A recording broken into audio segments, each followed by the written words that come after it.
Ladies and gentlemen, boys and girls, welcome to Red Knight Softball here on a beautiful Thursday afternoon.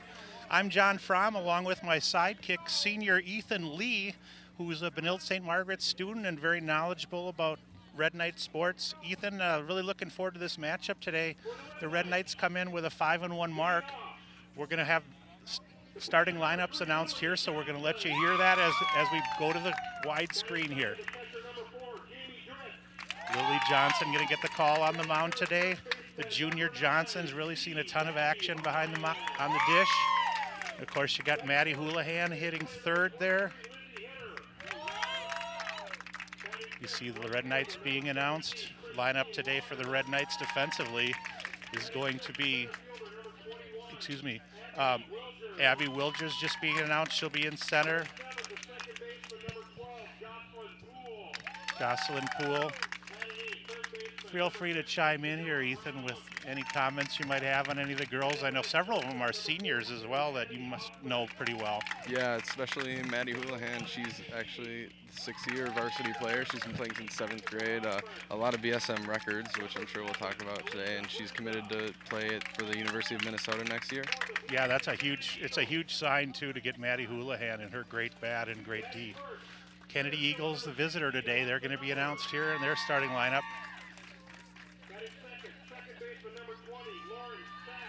There you see Alexa Miller lined up on the third base line. Lauren Sapp will be batting second. There you see Ayana Lake. This is really, as they announced the Kennedy Eagles lineup, it's really been a change so far this season for Kennedy. You and I were talking earlier, Ethan, that Kennedy was winless last year, 0-18, and then 1-16 the year before, but they've started out with a 2-1 record, including a win Tuesday against Chaska. So looking forward to hopefully a competitive game. Should be a good game today, yeah. And Benilde coming off a big loss by 10 to Chanhassen on Tuesday, so they'll be bleeding for a win today. Yeah, something that both teams have in common is in the new Metro West Conference, Chanhassen has proved to be a very formidable foe as they took Kennedy out by 11 runs as well earlier. So Kennedy, of course, did have a nice victory over St. Louis Park a couple weeks ago. We should mention Kennedy coached by, in her second year, Ashley Sarnanen. She's a teacher at Kennedy High School just in her second year, so she'd been with the junior varsity program, and longtime Benilde-St. Margaret's fast pitch coach, Adrian Wagner, in his 11th year. I believe Adrian well over the 200 win mark in his career. The Red Knights have had many successful seasons. As you take a look at the Kennedy lineup, they've got Miller, Sapp, and Leicht, Garbrecht, Nagel, and Warden, Zemke, Taylor, and Smallfield. Did not get statistics for the Eagles. We did try, but there you take a look at the right-hander, the junior right-hander. In her 4 games, she's got a 4-0 mark with 27 strikeouts on the season. Her ERA at 3.63. Until Tuesday's matchup against Chanhassen, she was nearly perfect on the season. There you take a look at the Red Knights defense as you've got Brown, you've got Brown actually out there with Hitter, Poole, and Houlihan. It's actually Lizzie Hitter at shortstop for the Red Knights. And then you've got Mead, Wilgers, and Lager in the outfield. And Jamie Britz will be doing the catching today for Benilde-St. Margaret's.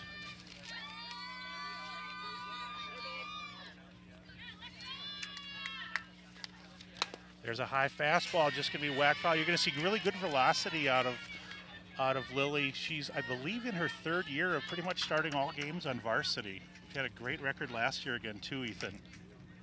And just a correction, it looks like Hattie Hoffman is out there at shortstop right now. Oh, okay. Number 42, Hattie Hoffman. Okay, so there was a change here. Okay. Yeah. Popped up. So popped up to 3rd there by Miller, so an F5 to start the game. Sedona Brown with a good catch there. Yeah, absolutely. There's Sedona. To take a look, quite a repertoire of pitches that she'll come with. A nice backhanded play by Brown, who's, you're going to see that a lot in fast pitch if you haven't seen a game. The third basemen are really pulled in a lot all the time in defense of the bunt. Looks like Lauren Sapp going to take that fastball inside for a 1-0 count.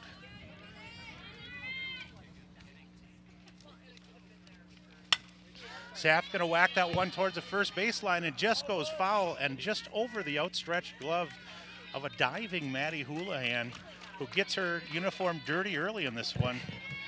Good work by our camera crew out there. You see Maddie with a full range effort. She is the young lady that is signed to play softball for the Minnesota Gophers next year.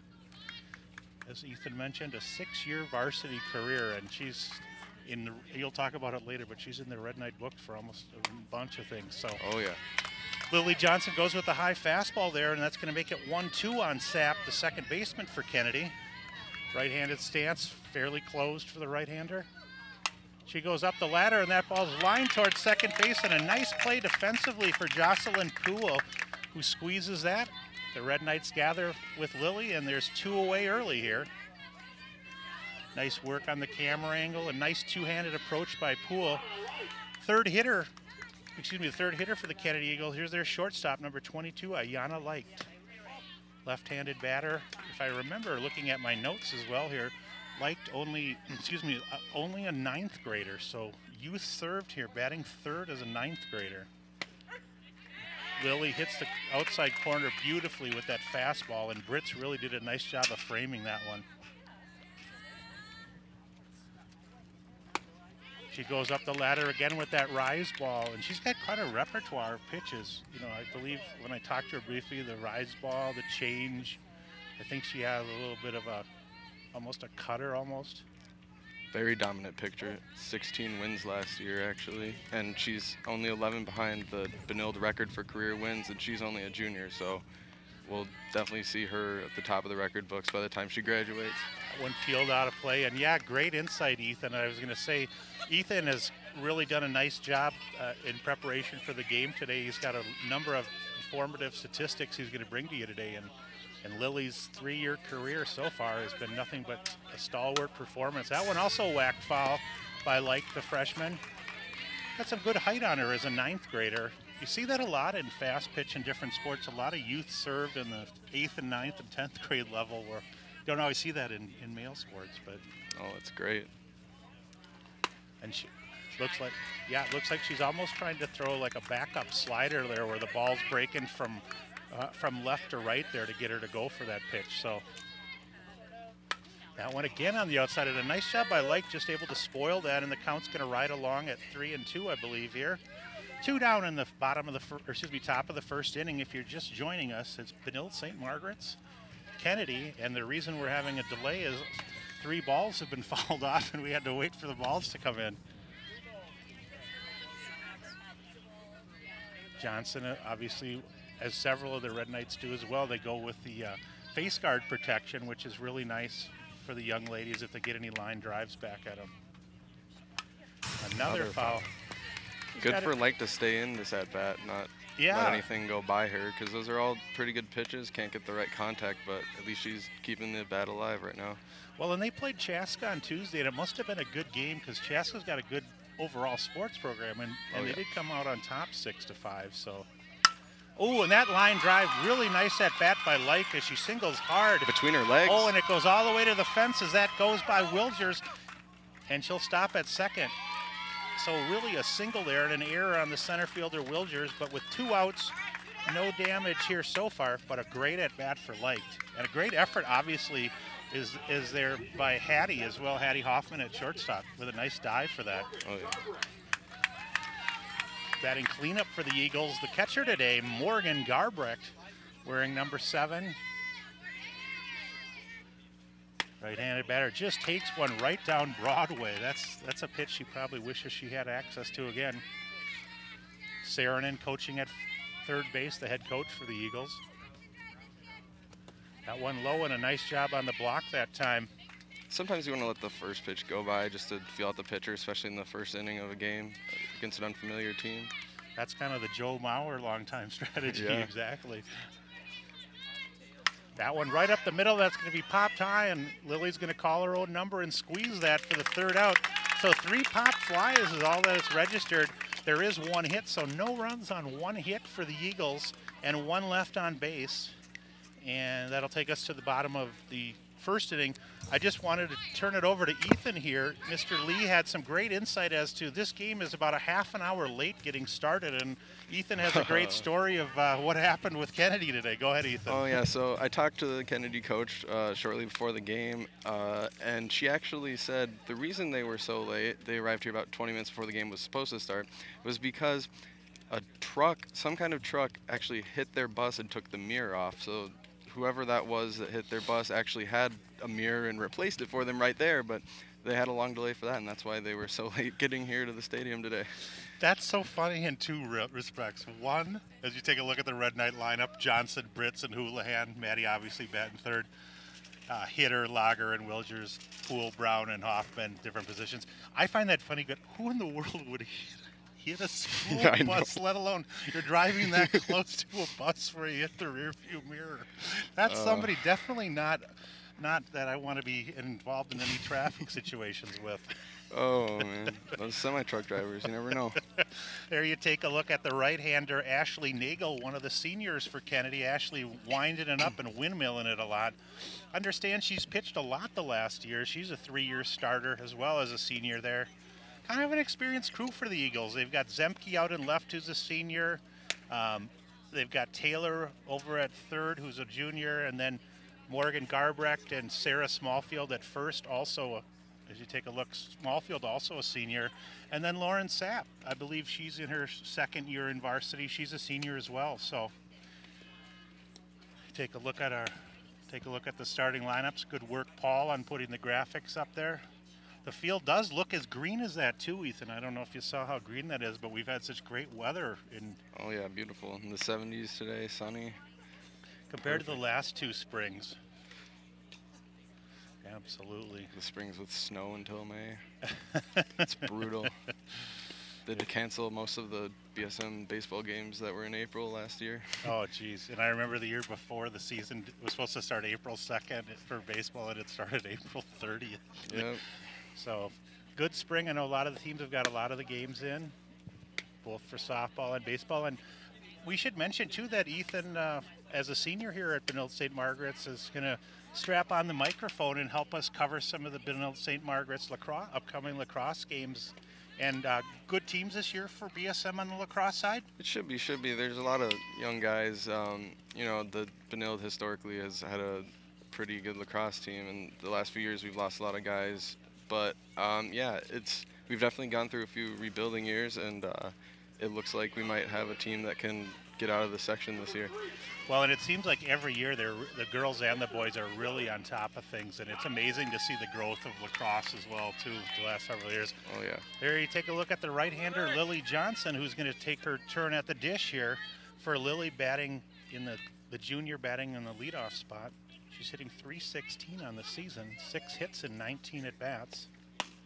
Kind of her calling card is great wheels as well, Ethan. I have here officially that she's got 10 steals on the season, and she leads the Red Knights also with 7 walks. So in both of those categories, she's a good table setter. Oh yeah, we're going to be seeing a lot of steals this game, especially with Maddie Houlihan, yeah, the all-time stolen bases leader at Benilde. Yeah, how many? I don't know how many Maddie has in her career, but and then also you've got some other good athletes too. That ball going to miss high, so I think we're going to wind the count out to 3-0 here. So 3-0, and not what Nagel wanted to do to start things. Lily probably going to get the take sign here. And you mentioned Maddie Houlihan's career. She has, coming into this season, 132 stolen bases. Wow. And she has the two top, she has the season stolen base record, but she actually beat her own record. So she has 2 of the top with 32 and 28 respectively. Well, I can't beat that, and I don't know where Lily sits because I think Lily only came over as a 9th grader, but if she can get 10 steals in 5 games, my St. Louis Park math tells me if they end up with 20 games, she's going to get 40 steals. We'll see her up there. We'll see her up there. Yeah. 3-1 is the count now. See if Nagel can find the strike zone. Oh, and that's line foul towards our Park 16 truck, and that's a line shot, Paul, right off the Park 16 truck. I think there's a dent that's going to be left out there. I don't know if we're going to have a potential invoice sent over to the athletic department, but we'll have to check with Paul later on that. Put it right on the tuition bill for her. Yeah, just add it, and Lily's going to work a walk here, so she'll see as she leads off the first inning with her 8th walk of the season in only the 6th game. We mentioned earlier that Benilde-St. Margaret's 4-1 officially on the season, 77 runs scored in 5 games. I'm going to say that again, 77 runs in 5 games. Oh, a nice bunt laid down beautifully down the first baseline, and the throw over towards first, and a nice job that time, as indeed Smallfield was able to get it to Sapp. Smallfield had to hustle in from her first base slot, and a beautiful bunt that time, and a nice sacrifice by Jamie Dritz. Nicely done on the 3-4 put out to get 1 out here. And here's the one we've all come to watch, Maddie Houlihan. What numbers again this year for the senior?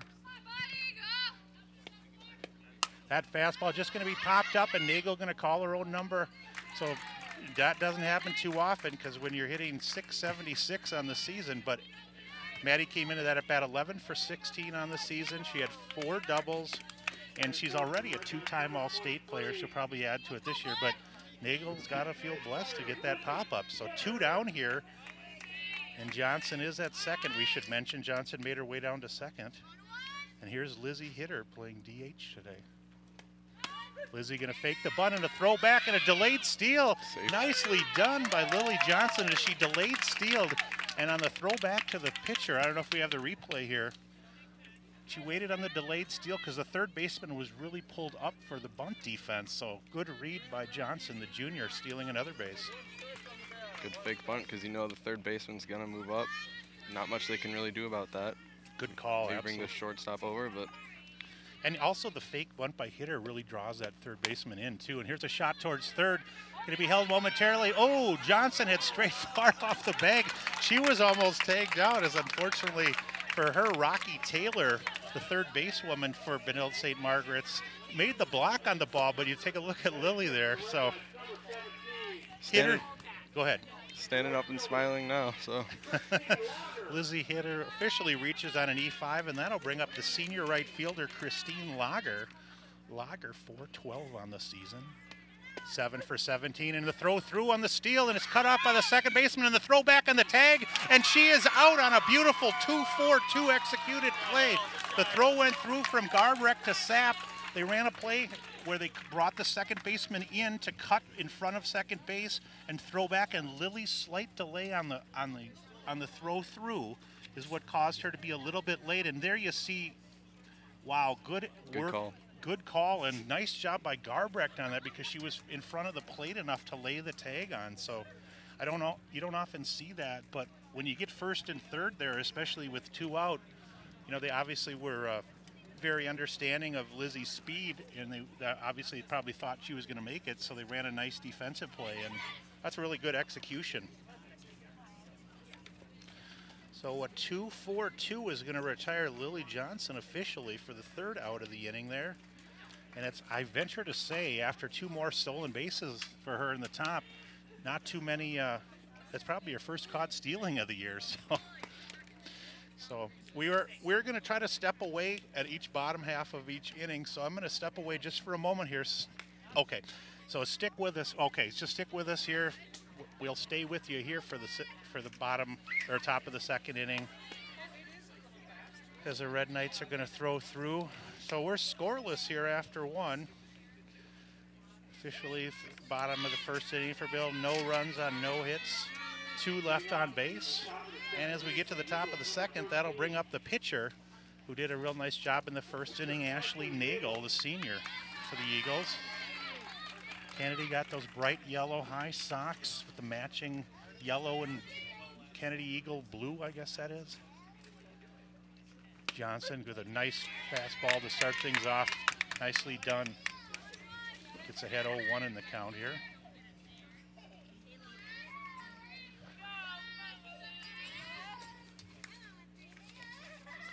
Ooh, a little bit late on that fastball was Ashley Nagel. She might need to choke up here with an 0-2 count. Her coach, Ashley Saarinen, really trying to encourage her from the 3rd base dugout. Pretty deep in the box here.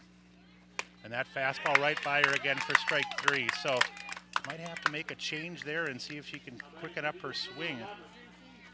but a lot of young ladies have that problem with Lily. So batting 6th for the Eagles, the right fielder today, Casey Warden. Ooh, and that hits her, I believe, was that on the elbow or on the... Looked like it, yep. Yeah, well, I don't know if we have a replay of that, but she gets first base on the hit by pitch. And with 1 out, she really shrugged that off like it didn't hurt at all. So that'll bring up Haley Zemke, the left-handed batting left fielder for the Kennedy Eagles. Zemke going to take her signals and look down at Coach Saarinen. She's got a number sequence she's signaling from her third base box. She almost tried to run up on that one, and you see that a lot in fast pitch where the girls try to create some forward momentum, run up in the box, and almost slap it towards the left side. I know Maddie Houlihan is fantastic at that. I've seen her do that a lot of times. So Slap's a valuable art form if you can master it in softball. Yeah, no doubt. That one right on the outside corner, going to be a strike there. So Zemke, who's also an experienced Kennedy Eagle, as she's a senior as well. Saw some play last year at second. That high fastball, almost a rise ball, and the throw back down towards first, and Maddie made a great catch on that. It was almost headed towards right field, wasn't it there? You see a nice replay there. Yep. And a nice, she tries that slide tag to get her from behind, but that'll push the count to 1-2 here to Zemke. And that one just misses outside to push it to 2-2. If you just joined us, top of the second inning here at Red Knight Park, as I've officially decided to call it.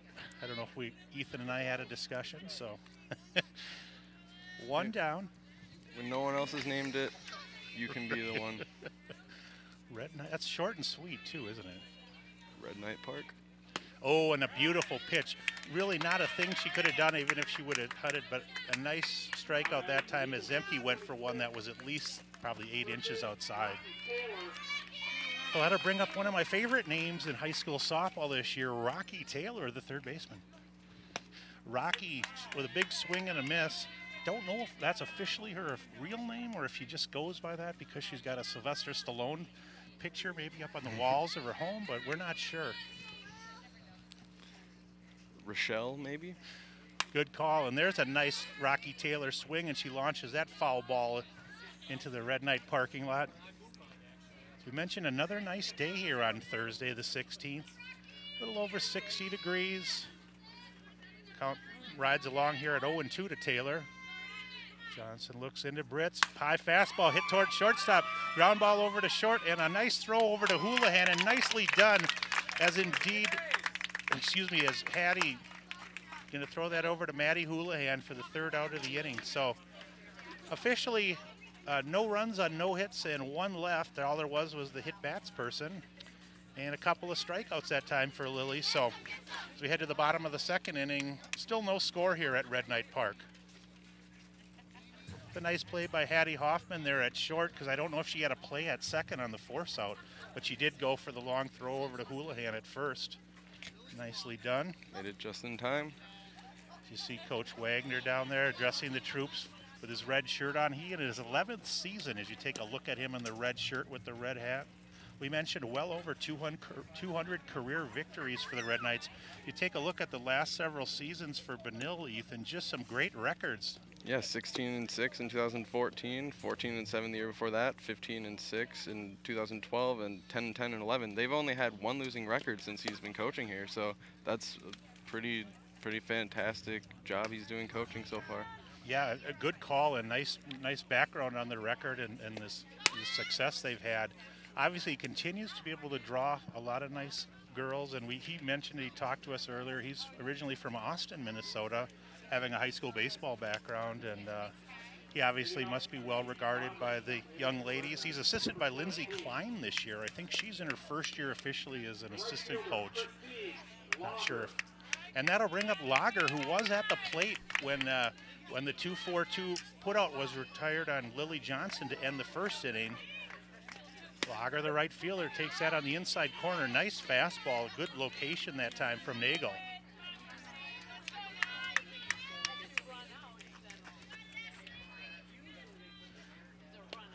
That ball peeled foul. We'll see if the first baseman, Smallfield, does not have a play on that, but Sarah did take a look at it. Once again, around the Kennedy infield, you've got Taylor, Licht, Sapp, and Smallfield around. We mentioned Taylor's a senior for Eagles. Ayana Licht, the shortstop, only a 9th grader. And here is a ball towards Licht. Goes to her left, throws, and a throw through over to first.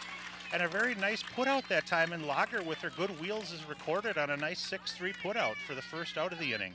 And she looked like she had a little trouble handling it at first, but nice recovery, got it over at first just in time, so good play for her. Yeah, she almost double pumped. A nice job on the camera work. She double pumped on the throw, and Smallfield made a nice stretch and stride to continue that, and that'll bring up the center fielder, Abby Wilgers. Wilgers going to take that one right down Broadway for strike one.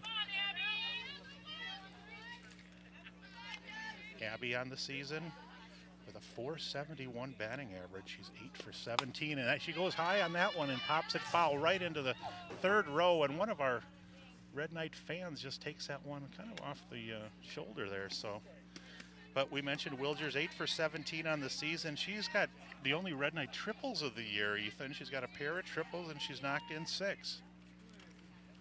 Left-handed close stance. That one just misses up high to push the count to 1-2 here. Excuse me, 2-2. Eagle takes a look in, the senior right-hander. Tries to work something low and away. Not sure if that was a changeup or not. But that'll run the count out.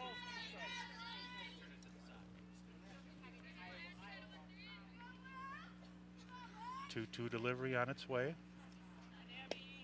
Oh, and a beautiful changeup, and I think Nagel was the recipient of a very expanded strike zone on that one, because I do believe that was 6 to 8 inches outside. But it was a beautiful changeup. No matter what, it was an excellent executed pitch on the change that time. And that'll bring up, with 2 down, that'll bring up Jocelyn Poole, the second baseman. Poole, close stance, and that one popped towards center field. We'll see who's got a beat on it. And indeed, it's a nice clean catch out there by Alexa Miller, the center fielder for Kennedy. And a 1-2-3 inning, and a nice inning defensively, as Christine Lager made some really good contact to start off the top of the inning, but a nice clean play by Licht. She gets the throw over there. And we're going to step away for just a minute here on Park 16. Stay with us for exciting third inning of girls softball here on 16.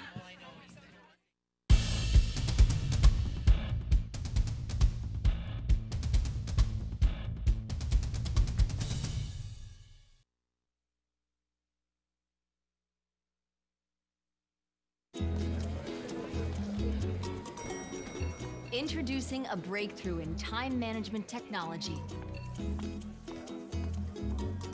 A whole new day of the week. It's called Someday. Ingenious. Perhaps someday you are going to go skydiving. Enter a hot dog eating contest. Maybe ride a mechanical bull. Now, it's on the calendar. You may want to retire someday. Ready for that? You'll really want this. A My Social Security account at socialsecurity.gov. You can estimate your future benefits, plan for your retirement, and how to save for it. If you already receive benefits, you can manage them online. Millions of people already have a My Social Security account. In fact, someone opens one about every 6 seconds. Get yours today, because someday is here at socialsecurity.gov.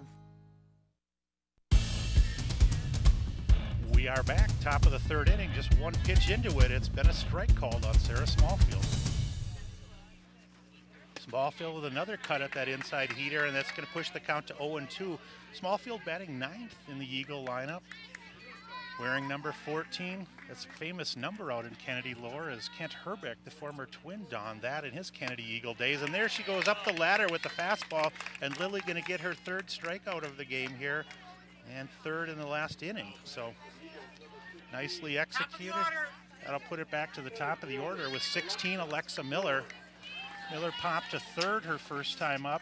She's going to take a long, hard look down at Coach Saarinen over there. Looks like Sedona Brown really pulled in at 3rd. Looks like you might have a slap hitter here, as one of the fans called out. Again, it's Brown at 3rd for the Red Knights, Sedona Brown. And you mentioned earlier 77 runs for Benilde this season, and actually only 17 allowed. Right. 14 of those came on Tuesday in their loss to Chanhassen. So in the first 5 games, only 3 runs allowed. Kennedy's going to have to prepare for possibly a low-scoring affair, and hopefully their pitching can help supplement that. Well, and it looks like, too, you know, we haven't seen a lot, but they've made a couple clean plays defensively, which is something Kennedy is going to have to do and to stay in this. And Nagel seems like a pretty polished pitcher, too, for a senior, so I hope we do have a good game. So that'll push the count out to 2-1 here on Miller. Oh, and he tries almost for a drag bunt or a push bunt there. Sedona didn't break from third, and that ball was fouled away to make it 2-2. Yeah, can you imagine? I mean, that means you take away that game, and they outscored their opponents 73-3 in the other 73-3, yeah. It's crazy. And what did Coach Wagner say? About a 30-1. They had a 31 shellacking of was it Martin County West or something? It was Murray County Central 30-1 in the Wabasso tournament. That was the semifinal. Then they won the next game to win the tournament. Well, it's nice when you go on the road, and they went to southwestern Minnesota and got the W's. Not so nice for the team that was on the receiving end, but that's... So Miller going to run the string out to full count here with 1 down in the top of the 3rd inning. Miller from the left-handed box going to take time.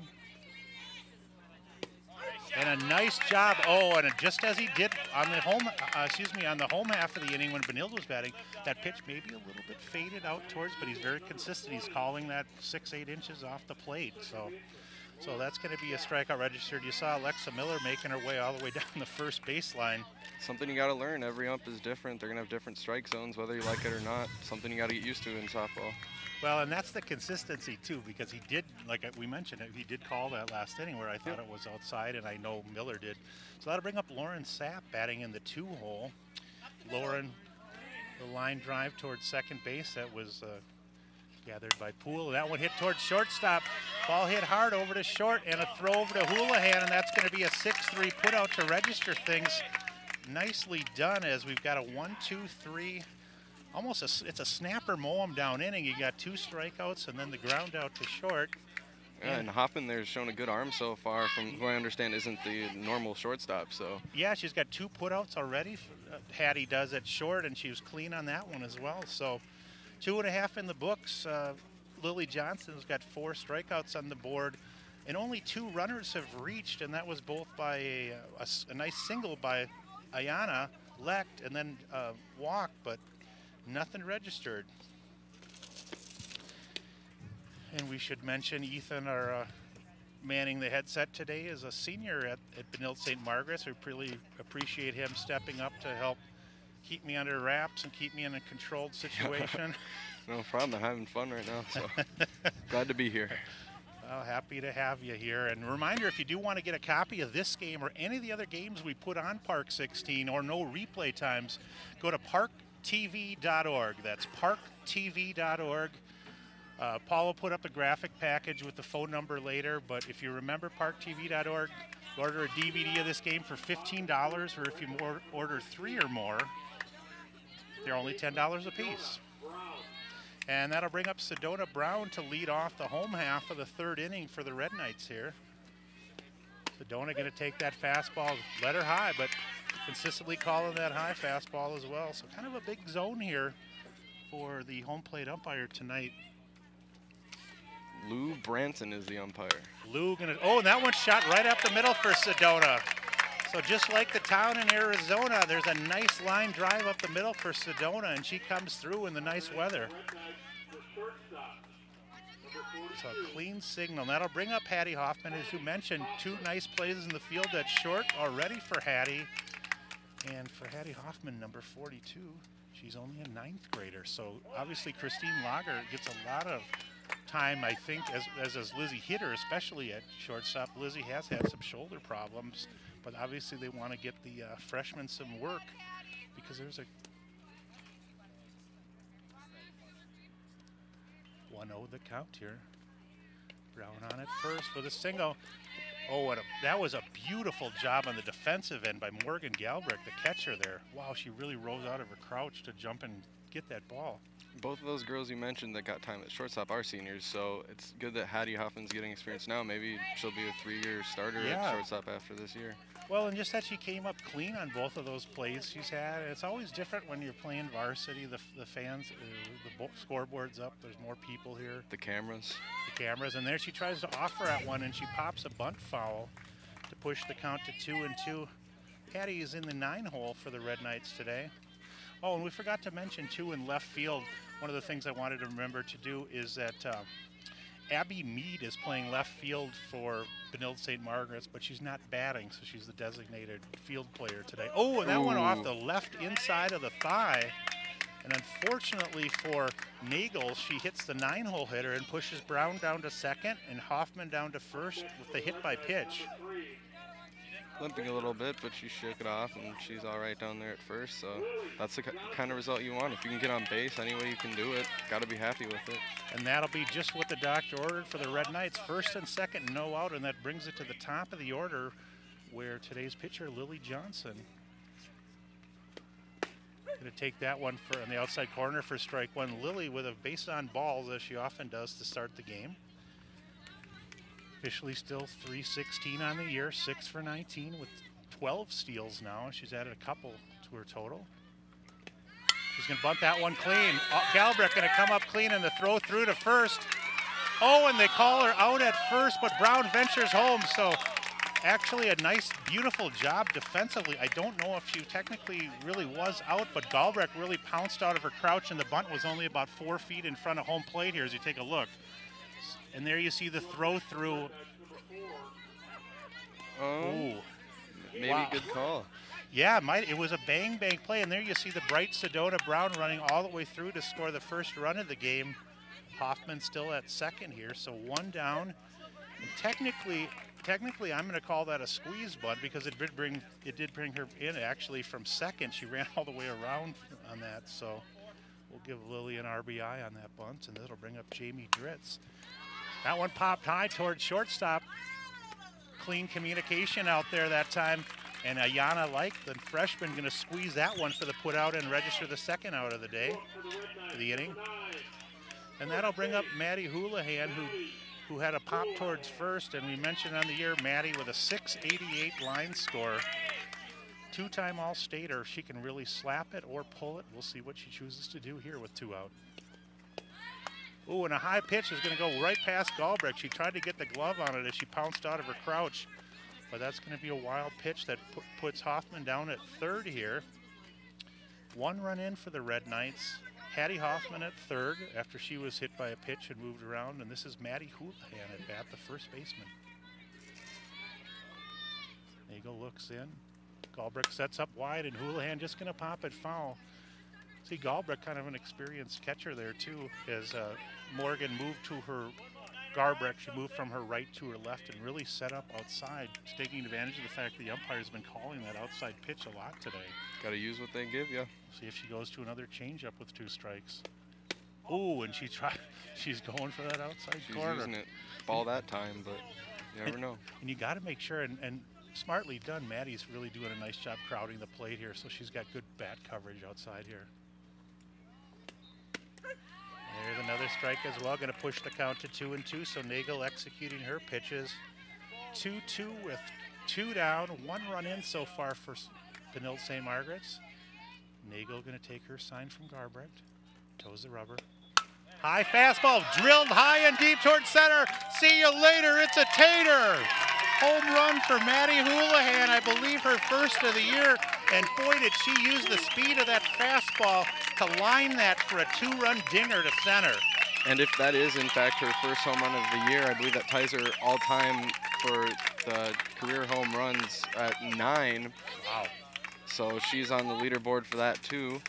Another home run this season will give her her own record. Boy, was that laced towards center. It was a line shot. We don't have the official measurements here, but I think that's probably a 200-footer at least, if not longer. And Nagel was trying to pitch her closer, but I think she gave her a fastball right down Broadway. And Houlihan generated a lot of power off of the speed of the pitch, so that'll make it 3-0 here. Fastball in there on hitters, so that was a really key. at bat because it was just 1-0 still, and she had a 2-2 count on her. So I was kind of thinking maybe she'd almost kind of try to dot that outside corner and not worry whether she walked her there with 2 out. But those are the things that maybe you have to learn too. Didn't look like a very aggressive at bat. Then all of a sudden, what do you know? See you later, and that's something that Coach Jessica Allister for the Gopher softball team will be enjoying next year. What a program that's turned out to be the last few years. Obviously played in the NCAAs and obviously right near the top of the Big Ten again for the Gopher softball team. If you haven't ever made your way down there to see a softball game at the U, it's really a nice setup too, as is the new Siebert field for baseball. So here is hitter. Great pronunciation, by the way, of anybody playing softball or baseball. Hitter. It doesn't look like that when you see the spelling, but looks like Huther. She made a point to tell me how to pronounce her hitter. name exactly. Yeah, I've been going to school with her for 4 or 5 years now, and that's something that people sometimes have trouble with if they don't know her that well and see her name. Right. Smart. I bet that gets annoying. Yeah. Well, that'll push the count full to 3-2 here as Lizzie tries to work it clean and get on first base here with 2 outs. Christine Lager on the on-deck circle. We mentioned earlier, hitter on the year, 625 with 9 RBIs. Just going to take that one wide at a nice at-bat. Beautifully done. Is Lizzie going to work the walk there? We mentioned on the year, too, she's second on the Red Knights with 9 RBIs. She's got 7 steals as well, so look for her to be going, especially here with two down, Ethan. That'll bring up Lager. Lager officially 0 for 1. She grounded to short. Senior Lager takes that one high. Garbrecht showed a pretty good arm, so I'll be interested to see whether with 2 outs, though, they send hitter here. Usually it'd be a good, you want to get that runner down to second where they can score on a single. That one high, throw through by Garbrecht. Nice tag and save. Wow. Wow. Not sure if she really was, but the tag was delivered high. I thought the throw was late, but a 2-4 put out on the stolen base is going to retire the Red Knights here. You take a look at the throw. Safe. Yeah, and Looks you know, safe to me. and he might have been blocked himself because he couldn't quite tell the angle which he reached second base. So that's a tough call there, but good throw by Garbrecht. Garbrecht came up high then, and a nice shot by the shortstop ready to receive the ball. She received it so far in front of second base, and it's great camera work. It's the umpire. She might have got her high enough, but well, it looks like Lizzie was running towards. It's almost like she was getting up to go to the dugout. So maybe part of her might agree with the call. Yeah. She seemed visibly upset, so. Yeah, I'm sure that doesn't happen much that she gets thrown out. So that is actually the second out registered on the bases for Benilde today, as the first inning ended with a 2-4-2 put out as Lily Johnson was named. But for Benilde in the bottom of the bottom of the third inning, the Red Knights are able to get 3 runs on 2 hits, the biggest of which was the 2-out, 2-2, 2-run homer that Maddie Houlihan launched over the center field bleachers. Red Knights gathering at home plate. Maddie, as you mentioned, all-stater, all the different record books she's in.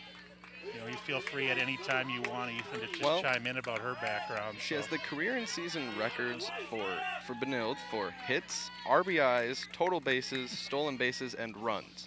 And she's going into her senior season right now, so. Like going to pop it towards center field as Ayana Light, who got the only hit of the game so far, pushes it out towards center, and a nice job by Abby Wilgers using that left-handed glove to work her way over and call Abby Mead off and make the running catch. Didn't mean to interrupt you there, but. No, just really impressive stats for Maddie Houlihan. She still has a whole season to go.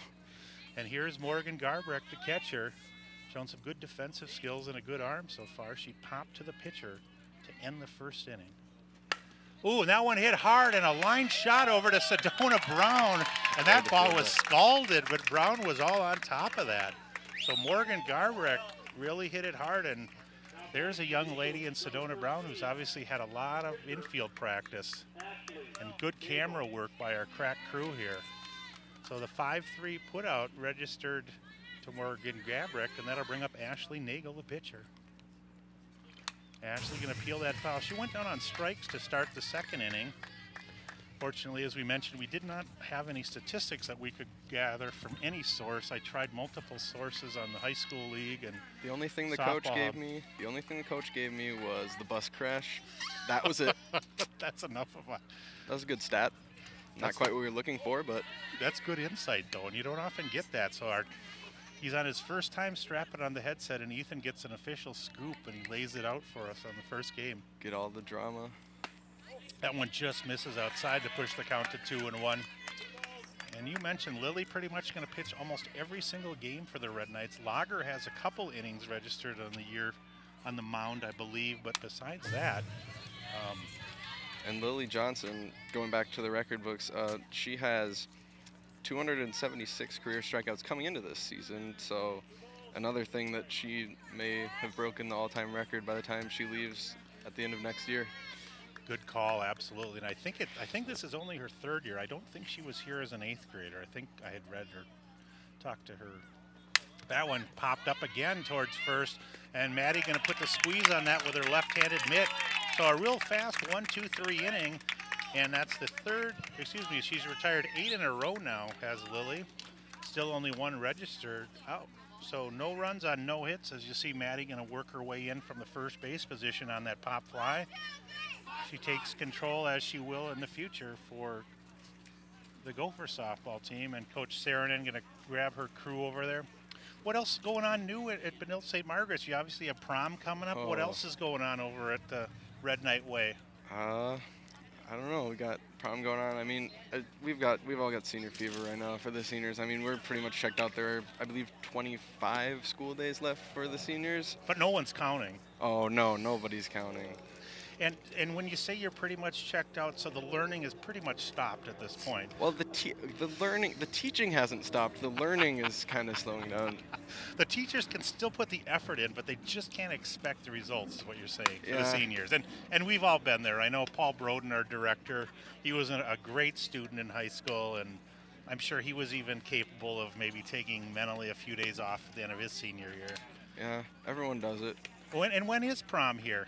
Prom is April 25th, so not the next weekend, but the weekend after that. So coming up pretty close here. At TCF Bank Stadium, actually. Is it really? It is. Now, do they have a big party room there or something? I was going to say, wow, Jerry Kill going to be there to chaperone, or he's DJing? Him and Sid Hartman going to welcome all the Red Knights? That's a great setup for. We'll have to get you to comment on that at a later time. So. And here is Christine Lager going to lead off the bottom of the 4th inning for the Red Knights. Christine 0 for 1 with that ground out to short officially. Nagel going to throw that in there. It's popped towards second. And the freshman shortstop, Ayana Like, comes in and really takes control of that, as Lauren Sapp, the second baseman, didn't look like she had a good beat on that. But there you see another put-out registered by Like. As we mentioned, she's only a freshman, so future bright for her for the Eagles. And here's Abby Wilger, left-handed stroker, playing center field. She made that nice running catch last inning to register an out, and she's going to take that Nagel offering for strike 1.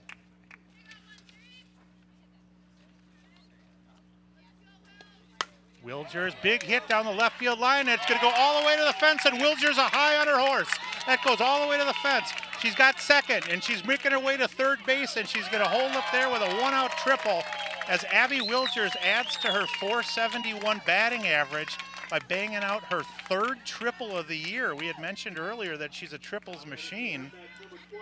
I was getting ready to say that was her first double of the year, and then extended it out to 3rd. Well, that's too bad as well for the left fielder Haley Zemke, because I think for a moment I thought she was going to be able to get the angle to stop that, but the ball was hit with a lot of authority. That one popped up towards center field. We'll see if Zeicht or who might have a play on that, and a nice job by the center fielder that time, Alexa Miller, calling off Zeicht and making the put out for the 2nd out of the inning. So a little F8, and it wasn't hit deep enough where Wilgers was able to score. So here's the young lady from the hot corner, Sedona Brown, number 15. We saw her flash the glove earlier. She started out the 3rd inning and scored the first run of the game with a solid single up the middle. We'll see if Sedona can come through here with 2 outs, and Wilgers on 3rd in the bottom of the 4th inning. Sedona, right-handed stance, somewhat open. Has that front foot toe up. Thought for a moment about offering at that. She looks like she's got a good strong approach at the plate for the sophomore. She's got a good frame on her for only a 10th grader as well. I'm watching Wilgers down there at third, really antsy to get home. Oh, and that one chopped hard towards third. Throw over to first base. Nicely done on the 5-3 putout. Rocky Taylor comes up huge. And even with the one out, you got to tip your hat. Some good defense again for Kennedy. They have been clean all the way around, and that keeps it at 3-0. So excellent game to cover here on Park 16. We're going to step away for just a moment. Stick with us here on 16.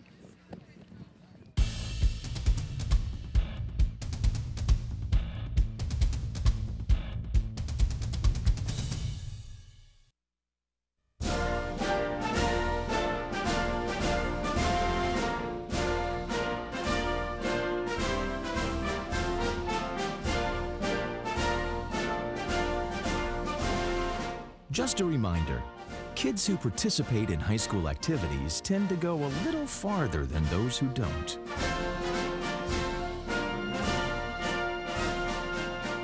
Take part. Get set for life.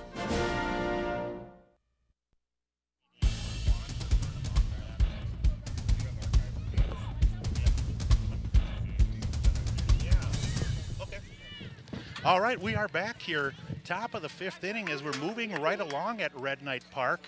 I'm John Fromm along with Mr. Senioritis, Ethan Lee, who's got a little senior fever, and of course he should. Happy to have Ethan in the co-pilot's chair today. And indeed, to lead off the 5th inning, foul ball by Casey Wharton. Casey was hit by a pitch earlier. Lily Johnson still in there.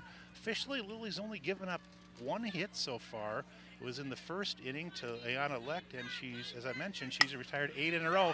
That one shot towards Maddie at first. She does a nice job stopping that initially because that was hit pretty hard. And that line out to first, and that's why those good hand-eye coordination, and she wasn't worried because she knew she still had time to reach it. So. Yeah, and she got her whole body down there. That's one of the hits where if you don't get all the way down, you'll have a little Bill Buckner problem go between your legs. And those are the last 2 innings, the ball that was hit to Brown as well as that one hit with some authority. A couple good plays had to be made by the Red Knights as well. Good strong stances, yeah. That one going to be peeled foul is indeed Haley Zemke, the left fielder. Haley very happy indeed that the Wilgers hit down the left field line when Wilgers reached third base last inning. She was the left fielder, and I know she's got to be happy that she didn't come around to score. So Haley went down on strikes in the 1st inning. Johnson up and away with that offering. Going to push the count to 1-1.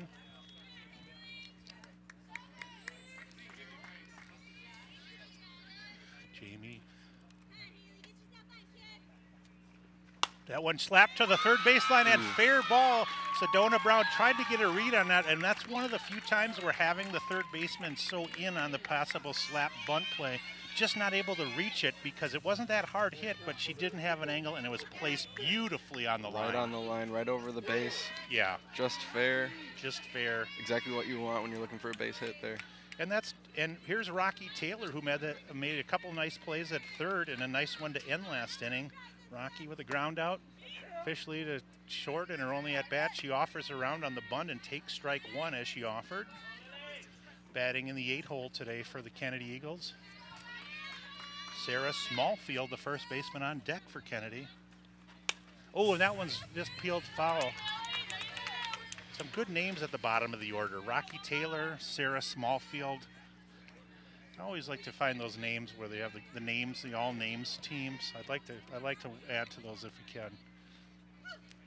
That high pitch, nice job that time defensively as Dritz had to pop out of her crouch to stop that one. Some hard to pronounce names too. Zemke, Light, Garbeck, the coach, Sarnanen. Sarnanen. Yeah, I think I've screwed that up a few times. And that one taken on the outside corner, looks like she took a little off that, and that's the first called strikeout that Lily Johnson has had, and officially that's the 5th strikeout of the game. That's the 2nd out, and that'll bring up small ball. Number 14, the first baseman for Kennedy, Sarah Smallfield. there, made a nice pick over at first earlier in the game. Good cut on that one. She went down on strikes earlier. I think I had noticed, as Coach Sarnad's mentioned, a little late on the offering. She might need to think about choking up or getting a little bit lighter bat as well, or moving deeper in the box here. Oh, and timing good on that one as she fouled it right back into the glove of Dritz. So 0-2 here. We'll see if Coach Sarnan decides to send Zemke and try to get a runner in scoring position here. Ooh, that one up and away, and indeed, she didn't need to send her as that first wild pitch of the day, I believe. Gonna send Haley Zemke down to second base with 2 outs. Clouds kind of appearing in the sky here, as what was a bright sunny day is now a little partly cloudy. Lily changing her grip on the ball. High fastball again. It would be interesting to spend some time with her and see how she obviously takes a ton of different pitching lessons and must work out a ton in the off season, and because she's not the biggest in stature to throw, which generally means your hands aren't going to be as big, but she sure knows how to work the magic with the ball. She can throw the ball, yeah. Yeah. And you really need to be, you need to have that change up and breaking ball. That one peeled foul again. We'll see if there's room for Houlihan, and she just makes it. Maddie wanted to climb the wall, but the fence wouldn't have helped that time as it was in the second row. And like you were saying about the late swings, the last few foul balls have all been off to the right, just a little late on that. She can get a little early. She's getting good contact. Yeah, it's nice to see. Yeah, I mean, she's got to be happy with the timing, but a little bit quicker. Oh, good take that time, as that was a nice job executing the pitch by Lily, trying to sucker her in on that rise ball, which so many young ladies go for. 2-2 here, top of the 5th inning here at Red Knight Park. As we've named it. Oh, wow. I think if that was on the other side of the plate, it's probably strike 3, but that's going to push the count to full on Smallfield in the 9-hole. And if she can make it on back to the top of the order, Alexa Miller on deck. That one hit hard up the middle, and a nice single by Smallfield. And we're going to have a play at the plate as the throw comes through. And a nice play defensively on a nice throw through on an 8-2 putout. And indeed, Abby Wilgers to Jamie Dritz going to make the record and retire Zemke at home plate. Beautifully done on both counts. Smallfield won the battle finally with a clean single up the middle. Coach Sarnanen decided, because I think she had her head down when she was running around third. I don't think she was looking at the coach. It was a perfect throw, and usually they'll say, Ethan, too, that if the young lady or the person has reached third a tad before the outfielder has the ball, but she was almost exactly reaching third at the moment that Wilgers corralled the ball, and it was a lightning fast throw and a nice tag by Dritz. Another good example of the big arms on these Benilde-St. Margaret's defenders. Yep.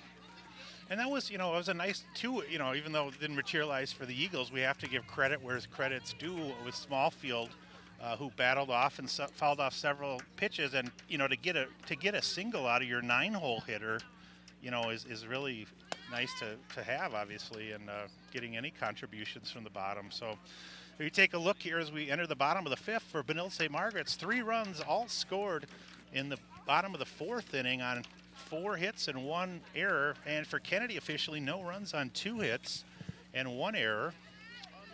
John Fromm along with Ethan Lee. 18 for 3. 8 and 8 for 14. Got him? 18 for 3 and 8 for 14, did he say? Yep, 14. That doesn't make sense. We do have a substitution here, as I believe. Well, we'll get to that in just a second. Okay, thank you.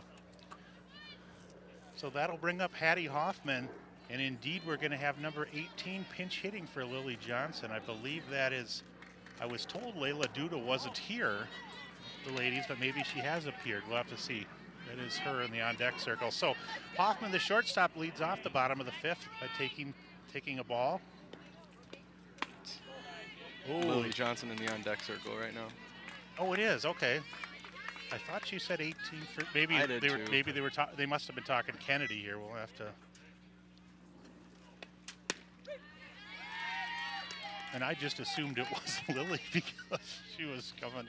No, it can get confusing down here. Yeah, We're not rocket scientists. We're trying our I mean, best. you are, Ethan, but you've obviously been accepted at Hamlin, and that's quite an accomplishment. Thanks. So 3-1 count for Hattie Hoffman as the Red Knights going to try to get the party started. Hattie was hit by pitch last time and came around to score the second run of the game. Oh, and Nagel going to miss again, and for the second time, the 9-hole hitter, Hattie Hoffman, going to work her way on, and that'll bring up to the top of the order the pitcher. Indeed, it is Lily Johnson. We must have had the substitutions on the Kennedy end, as number 18, Sydney Marr, entered the game for Zemke. So Marr entered the game for Zemke in left field, and we'll get to that later. Garbrecht pops out of that crouch quickly as there's opportunity there for Hoffman possibly to steal, and Garbrecht's shown good ability to rise out of that crouch and a good arm for catcher. That's a nice fastball, just a little high here on Johnson. Could have pushed the count to 1-1 here. Nice to have these two teams in the same conference with the new Metro West Conference. So you're going to see Kennedy and Jefferson and Richfield, Chaska, and Chanhassen playing Benilde-St. Louis Park and Cooper again, who were the old North Suburban opponents. Jefferson in the top 10 in the state for 3A right now. Yeah, good call. I was going to say, and Chanhassen must be quite a team too, so that's got to help Benilde long term when they get to the playoffs to play better conference competition. Have that experience down in their pockets. Yeah, absolutely. I mean, you want to face good competition, and you want to earn your runs, and you want to, have your girls all having to pay attention. So 2-1 is the count here on Lily, the pitcher. Lily officially 0 for 0. She bunted last time, and I don't know if you recall, but the situation where Brown was on third, and Sedona did come racing in as she dropped the bunt down, and it was only maybe 4 feet from home plate for Lily. 3-1 again, the count. And again, just as she did earlier to start off the game in the first inning, Lily Johnson going to work a walk here and add to her team-leading total and push down Hoffman to second base. So here's Dritz, the catcher, who made that beautiful tag on the throw-through from Wilgers. Dritz, the catcher, wearing number 4.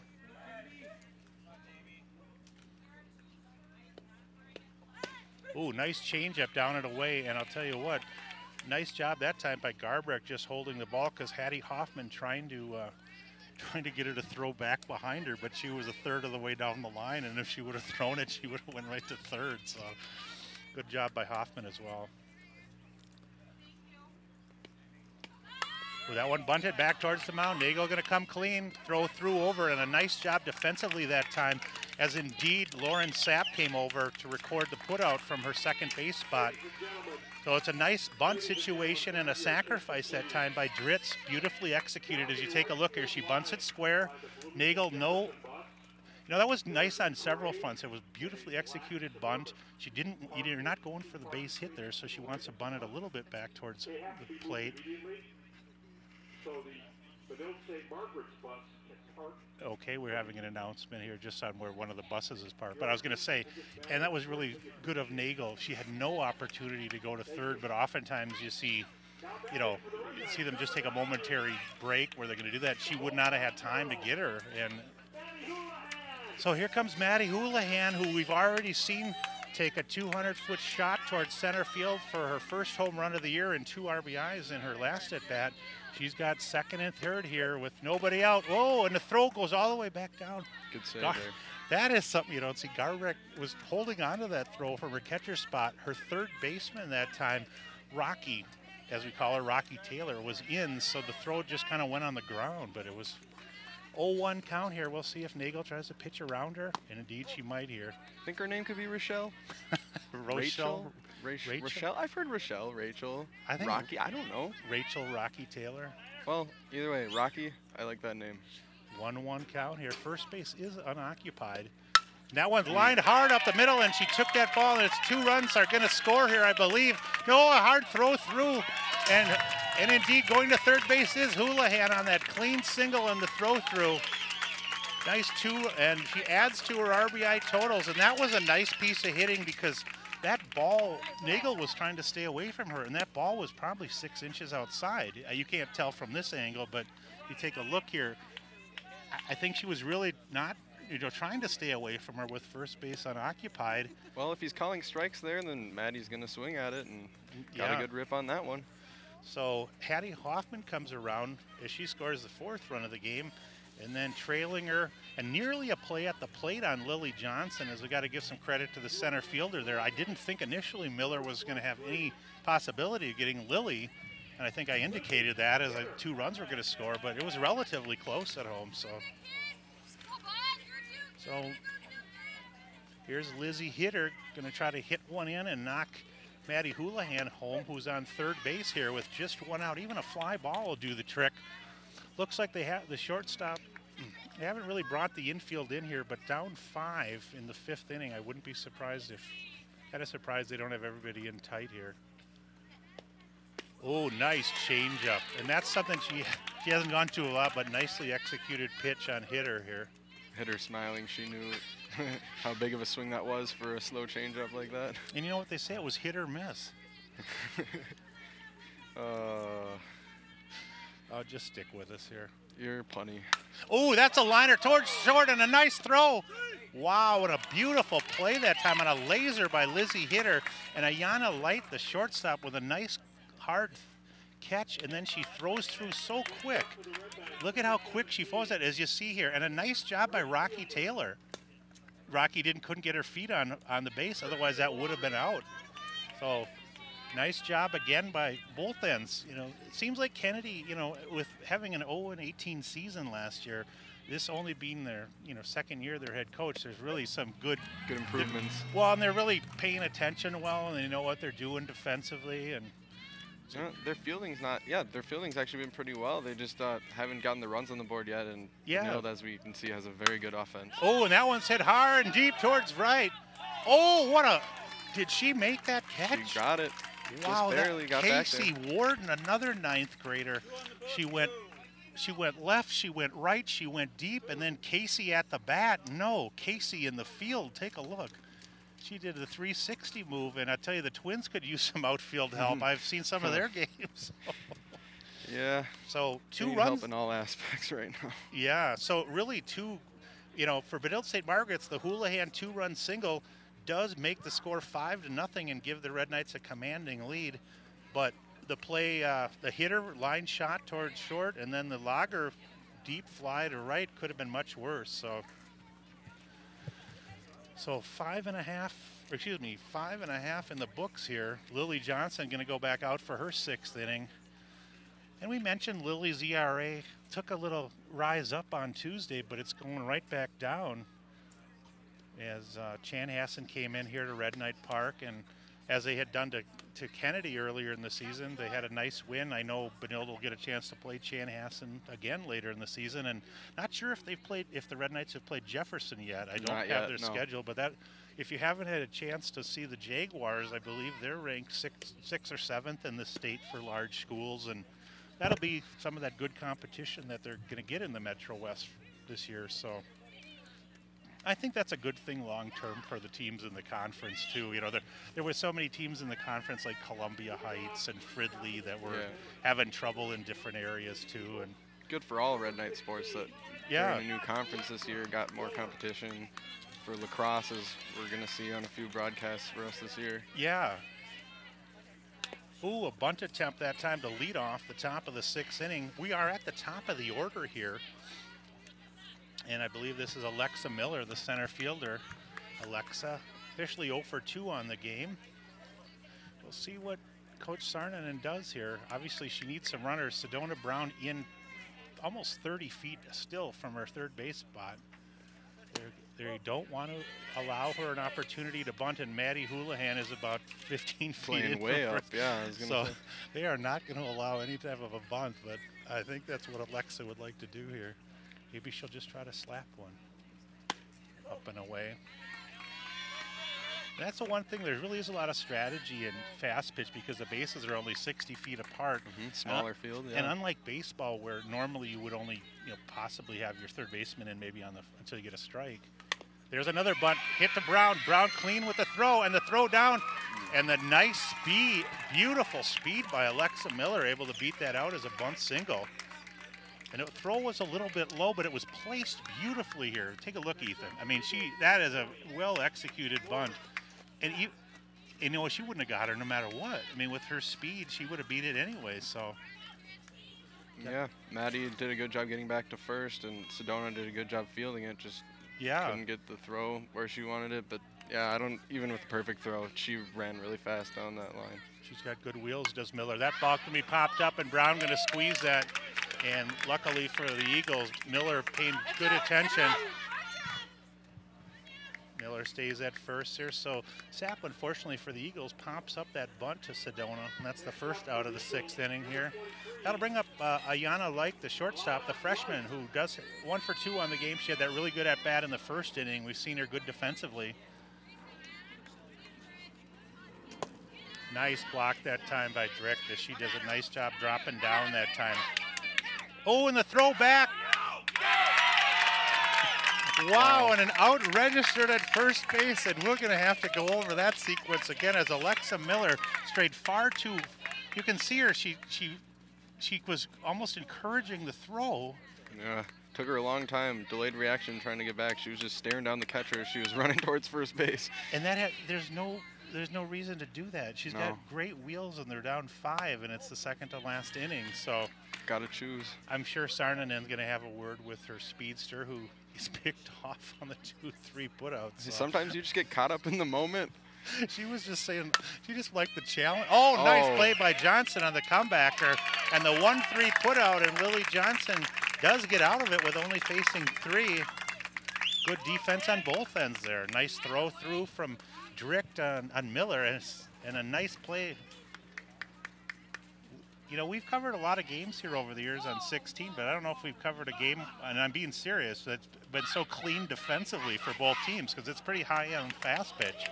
If you do want to get a copy of this game today and hear the sultry sounds of Ethan and myself, you can get a copy by going to ParkTV.org, or give Paul Broden, our director, who's in the truck, a call. That's Paul's direct phone with any compliments you might have towards the announcing staff. If you really do like what you've heard on the broadcast, Ethan, you know, spread the word to give Paul a call at that 924-2635 number. If you don't like the broadcast, or you're not happy with the announcing, you know, just might want to hold on to that and not, you know, maybe forget the phone number. Yeah, so. Maybe I'll be needing to give Paul a call tonight.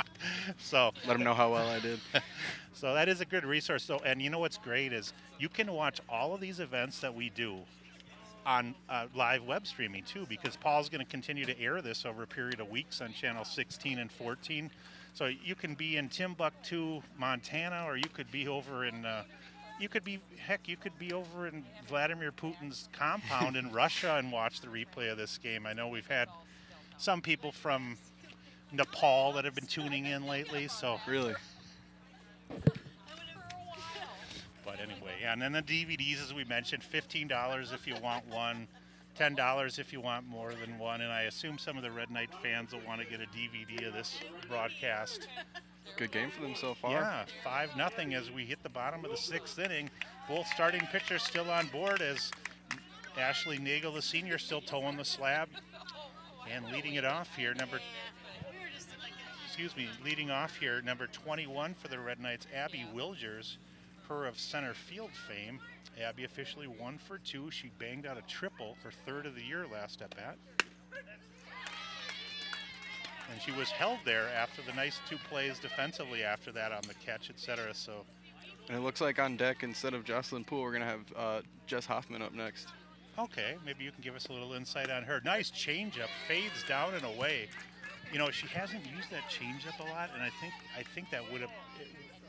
She hasn't necessarily needed it, but that was a pitch maybe should have been thrown to Maddie every time, or just intentionally walking her. Could it be interesting what strategy some of the Red Knight opponents use as the season goes on? Because obviously the Red Knights have, with Hitter and Lager and Wilgers right behind Maddie, it's not, you got to kind of have to pick your poison. Yeah, very good team. Just misses that corner. She keeps working it. Full count on Wilgers here to start off the bottom of the 6th inning here at Red Knight Park. John Fromm along with Ethan Lee. We're happy to bring you this Metro West fast pitch game. And that high pitch is going to cause a leadoff walk here.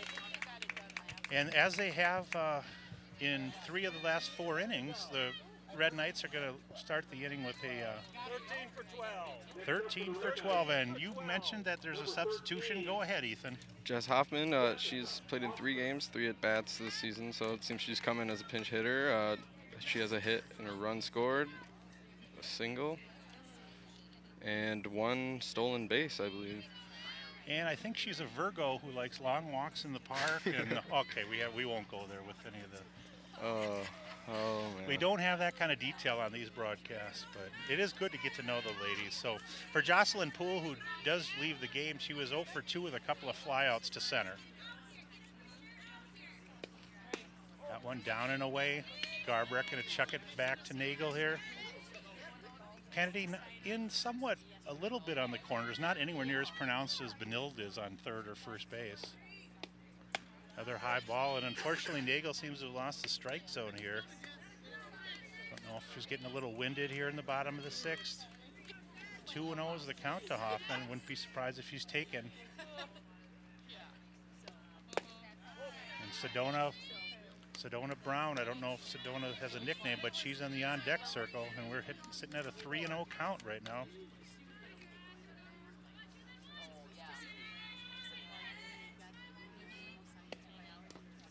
And the green light is given by Wagner there, so nice, you know, if you're a pinch hitter, that's nice that the coach gives you that opportunity to. You're up 5, and you want to hit, and, you know. So here's Jess Hoffman with a 3-1 count. A little late on that fastball. Going to make it 3-2 now. So the count is full. We'll see if Coach Wagner does anything with Abby Wilgers over on first. There's nobody out, and it actually is a full count. It says 2-2. Oh, there we go. Ball 4. So Wilgers stays in place, and Hoffman going to produce another base on ball. So 2 walks to start the bottom of the 2nd. And one of the feared sophomores in the state, Sedona Brown, who we've seen defensively make some good plays. And Sedona also 1 for 2 on the day. She has scored a run from her third base slot for the sophomore. No RBIs yet. We might see one of those here with a runner in scoring position if she can get something in the outfield. And I noticed Sedona technically is only 3 for 6 on the season, Ethan, but I don't know if that's just because maybe she was playing some JV games or maybe she's just had to prove herself before they've called her up, but she looks like she belongs here. Definitely. Yeah, little changeup fades away.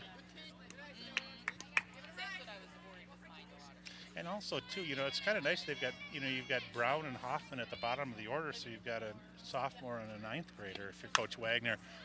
Big cut on that one, and you can see the powerful stroke the sophomore has if she pops that foul.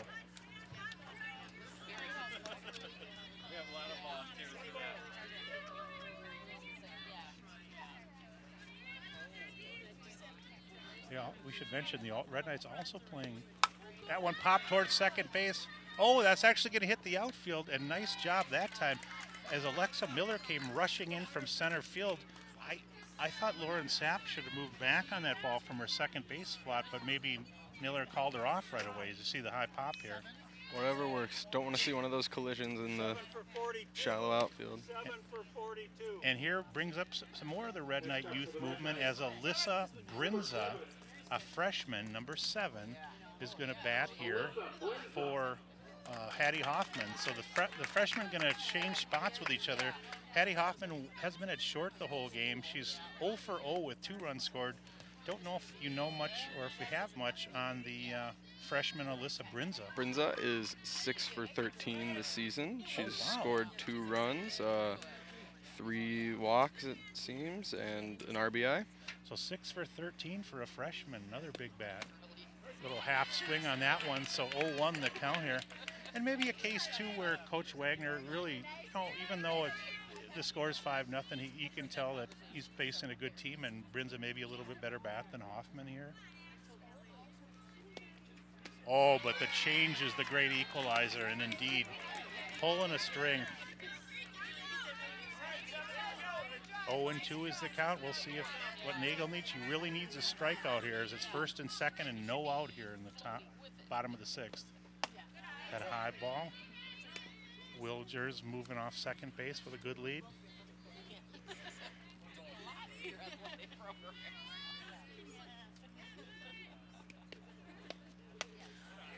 Garbrecht, yeah, she has all game pumps out of her crouch high, so that'll put the count at 2-2 on the freshman Brinza.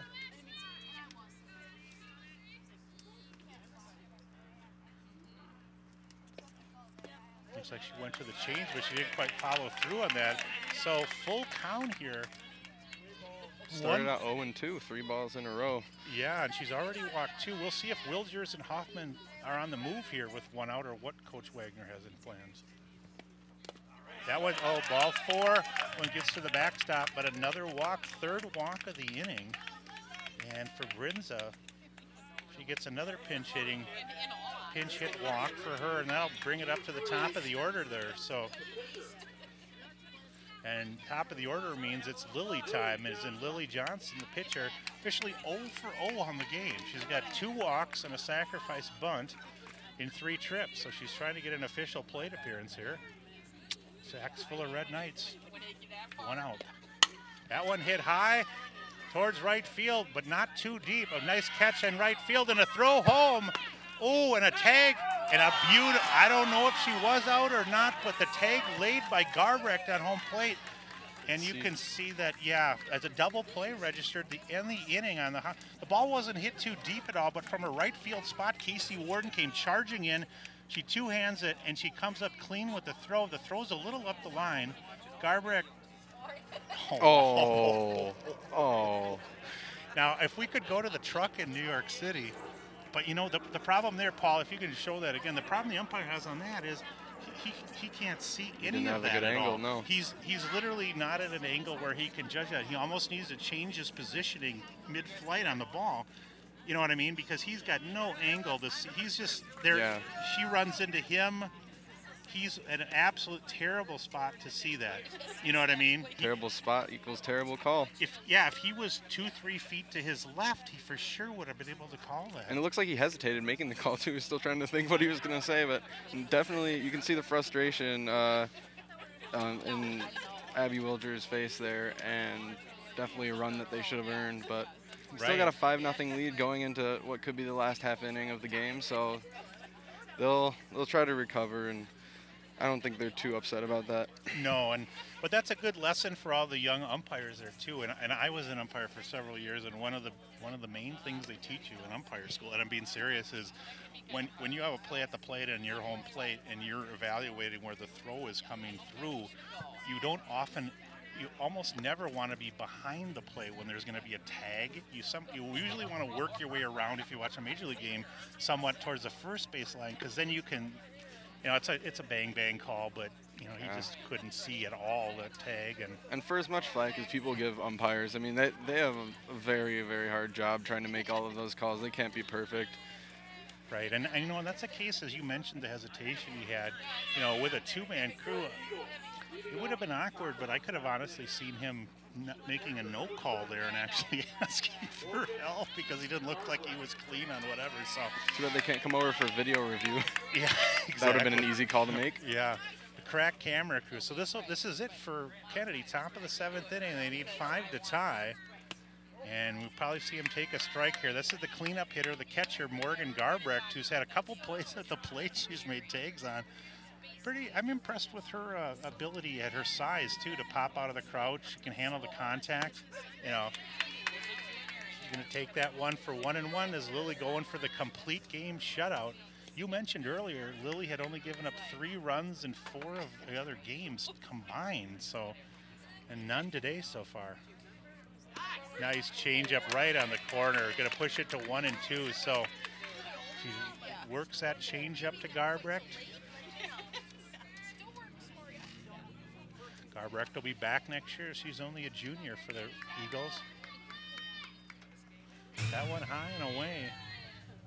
And I think Drick did the right thing there. Let that ball bounce back to her off. She doesn't need to explode out of the crouch there. So. And you mentioned Lily. If she does end up getting the win today, she will be 1 win closer to Britt Stewart's career record of 41. Okay, so 41 is the career mark. And how many did you say she had going into the season? Lily, going into the season, had 30, so now, so what, 34? 34, and then this would be 35 then, right? Break that record this season. Nice at bat for Garbrecht, and One of the first clean line drives the Eagles have hit today. For Garbrecht, she finally gets a hit registered, 1 for 3 now.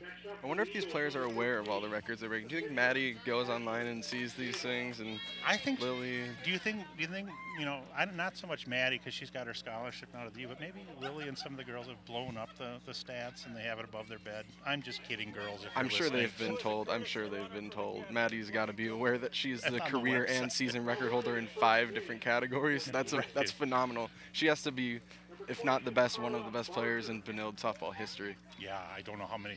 Well, I saw there too. I don't think there's, at least in recent memory, there haven't been any Redneck girls that have gone Division I in fast pitch. And No. you know, Minnesota has got Sydney Smith up at Maple Grove, who's committed to LSU to pitch, and she's considered one of the top 10 players in the nation. But it's really not that common. So Maple Grove, they're top in 3A right now, correct? correct, good call on that. Yeah, that's a really nice call. Is Sydney Smith, and they have a girl named Sammy Sabler, who's also a D1 recruit from that school. Impressive. Good call on that. Yeah, you went top 10. Who else is in that, Ethan? Well, we've got Anoka, Rosemount, Elk River, Okay. Prior Lake, and then Jefferson, an in-conference team, Shakopee, and Who was that? Oh, New Prague, I heard, too, has a good team. As that's popped up to Maddie, who two-hands that effort. And that was Ashley Nagel, the pitcher, who pops it up there to the first out. Right fielder Casey Warden. Here's Warden, the right fielder, who made that nice catch and throw to home plate. The nicest thing about that as a baseball fan and a longtime coach that I am is that, oh, that one's chipped and looks like Maddie is going to have a 3 unassisted put out for the second out. I was just going to say was that Warden had that second hand right there to catch the ball, and she literally didn't have any transition time. You know, she had it right there to throw, and I often see a lot of kids catching a ball and they're throwing arms. that's right something down at their coaches will side. always tell you. You got to catch with 2 hands. They'll be Yeah. all over you if you're not doing that, and then you drop a ball. Yeah, and especially on any kind of a throw through where you're going to have a play at the plate, you can. That one peeled foul. So this is the last opportunity, and I believe now batting number 18. Indeed, this is her first at bat of the game. She came in as a sub, Sydney Marr for the Eagles. Marr, a sophomore. She hails from the east side of Bloomington. I say that because almost all girls do who play for Kennedy. I might be wrong, but we have to go with it. So. No, I think that's right. I live southwest Edina area, so West Bloomington, I know that. That's definitely Jefferson, so that would make sense. Yeah. Got Kent Herbeck, of course, I mentioned earlier, longtime Twins, and great, played at Kennedy High School, class of 78, and was drafted, and he had a big booming bat. 2-1 pitch going to be taken high here. 3-1, the count going to be worked too. As you've got Garbrecht on second after the single and the ground ball. 2 down though. That one right over. So full count, 2 out, and it's do or die right now if you're the Kennedy Eagles.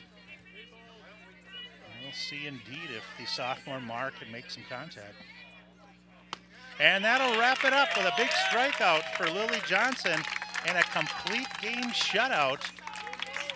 You feel free to, I'm going to tally up the numbers for Lily, and you feel free to mention whatever you might like here. Well, we know that she either has 34 or 35 wins now, so 6 wins away from the Benilde career record at 41. That's very impressive for someone who's only a junior and has only been playing for a couple years on the team.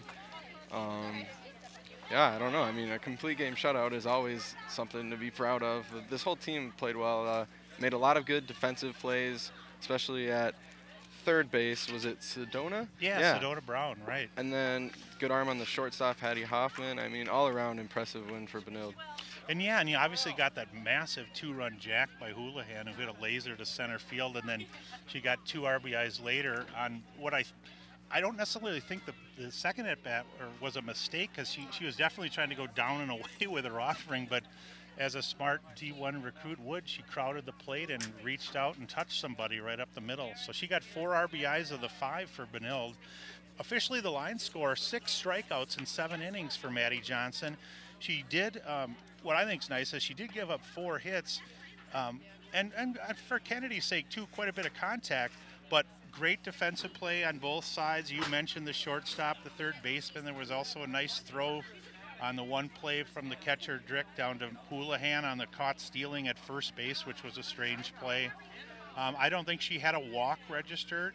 She had a hit batter, but I don't have a base on balls even issued. So you go through 7 innings. And we should mention for Kennedy, Nagel went the whole way, 6 innings. And, you know, except for the when Maddie Houlihan hit the 2-run homer here, it was still a 1-0 game, and it was I think it was a 2-2 count, you know, with 2 outs when she hit this. And then she gets her again in the 5th, and except for the Maddie Houlihan show, you know, not necessarily a ton of damage. So I thought that was impressive for Kennedy, especially where they were last year. That good strides under Coach Sarnanen, and for that man, Adrian Wagner, in his 11th year, building on 200+ wins. Another one bites the dust for Coach Wagner, right? And like you said, all credit to Benilde. This game did seem a lot closer than the scoreboard said, especially because of that home run, 2 strikes and 2 outs in that at bat. I mean, that was a game-changing play for Maddie Houlihan, and that's, I mean, there you go. Those kind of plays are why those players go Division I. And I mean, she in first at bat, you know, Pagel got her that time. So we hope you've enjoyed today's broadcast. Make sure you let your friends know. Tune in to ParkTV, and we will see you next time. For Ethan Lee, this is John Fromm saying so long from Red Knight Park.